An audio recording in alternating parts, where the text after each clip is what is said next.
The masses of the particles in the standard model seem pretty random. But if we look a bit closer, we find that there are several patterns. Some of them are meaningful and some may be mirages. But they all hint at a deeper underlying symmetry. First, we'll look at the ratios of the masses and leave the question of the overall mass scale until later. First, let us see a visual representation of the charged leptons and quark masses represented by spheres of different volumes. It is hard to see a pattern here. It becomes more clear plotting the masses on a log scale. This lets us see our first pattern. The up, strange, bottom and top quarks fit a geometric progression, with a common ratio of around 42. A number Douglas Adams would have been proud of. Some have suggested a physical explanation for this. The suggestion being that there is a Higgs-quark coupling constant of about 1/42. Each quark in this series interacting with a Higgs, n times to acquire its mass. I wouldn't say I am overly convinced by this argument. For one, it neglects the down and charm quarks, which don't fit the pattern. Secondly, it neglects to predict the overall mass scale of the quarks. There is a well-known empirical formula that seems to connect the masses of the electron, muon, and tau particle masses called the Koide formula. This strange coincidence also seems to apply to the three heaviest quarks. We can explain these coincidences if the masses were eigenvalues of a matrix. Then they would satisfy a cubic equation. This cubic polynomial always has three solutions which satisfy the Koide formula. In particular, when n is close to 3 it gives the charged lepton mass ratios, and when n is 2 it gives the heavy quark mass ratios. When n is 2.5 it gives the light quark mass ratios but gets the up quark mass wrong. It is interesting that we have to group the quarks by heavy versus light instead of by charge for this to work. This suggests that the quarks have additional quantum numbers. Notice also that we also need to set a different mass scale for each of those three triplets. Perhaps the Koide relations are just a mirage, but they certainly are intriguing. I suppose time will tell.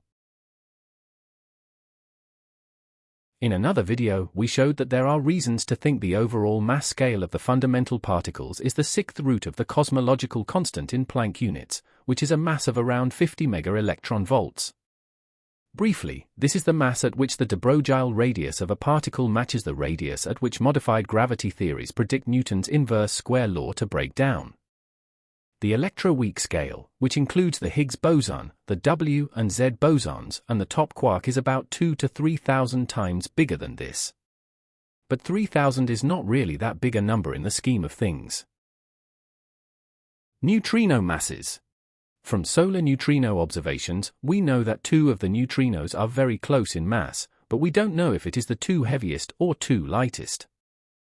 The only thing that has been measured so far is the difference in mass. But this gives us a mass range for the heaviest neutrino between 0.001 and 0.1 electron volts. So the neutrinos could be almost 1,000,000 times smaller in mass than an electron. No wonder they are so hard to weigh. Will they also obey a Koide-like formula? We shall have to wait and see. But we might not measure them until at least the year 2030. When we measure the masses over a long time using low-energy beams, we get certain values. But, surprisingly, if we measure them over shorter times with higher energies, we get slightly different values. This is called the running of the particle masses. For very high energies, about 1,000th of the Planck energy, where the forces unify, the particle masses can differ over a factor of 20 depending on the particle. This makes it hard to measure light quark masses in particular, and we need to extrapolate their masses down to lower energies. For the Koide relations to hold true at all energy scales, there would have to exist a new symmetry of nature.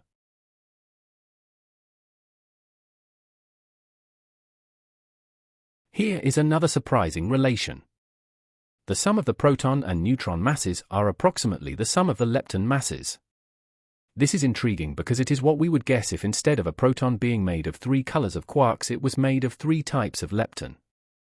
There is enough evidence for quarks by now, especially the hundreds of other hadrons and mesons made of quarks, that we can reject this model, but a strange coincidence nonetheless. So is this just another coincidence, or could it point to some relation between lepton and quark masses? The current theories say that a proton is made of 2 up and 1 down quark and a neutron is made of 2 down and 1 up quark. The vast majority of the mass of the proton and neutron is thought to be the energy of the strong force holding it together, which is a complicated soup of gluons, quarks and antiquarks. However, that is a story for another time.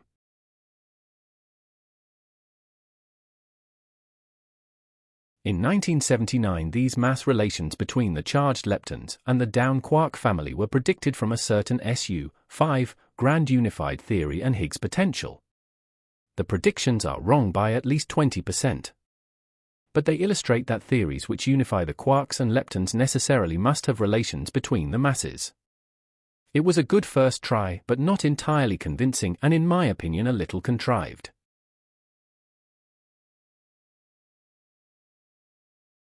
In modern superstring theory, the particular masses of the particles depend on how the extra dimensions are curled up.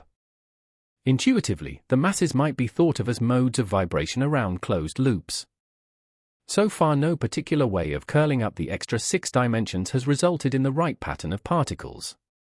Out of the trillions of ways, I suspect there will only be one that is consistent with the cosmological constant. There are a few research groups trying to use machine learning to narrow down the search. Perhaps they will succeed one day.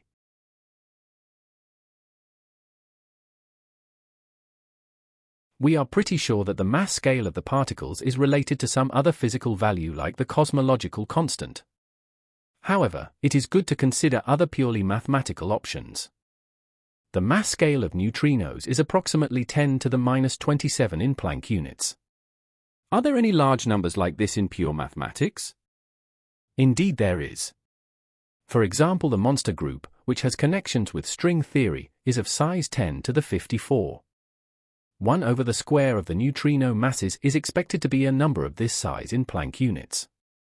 While this is a nice coincidence, I personally can't see any physical mechanism to relate the size of the monster group with small masses.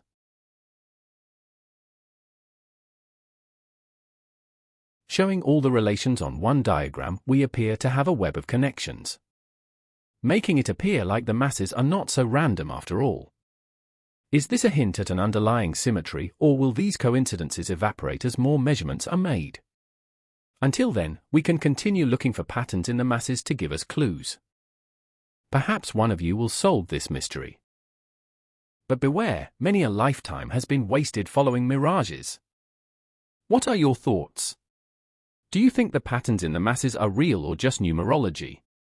Is there a hidden symmetry, or are the masses purely random? Write your comments below. Thanks for watching.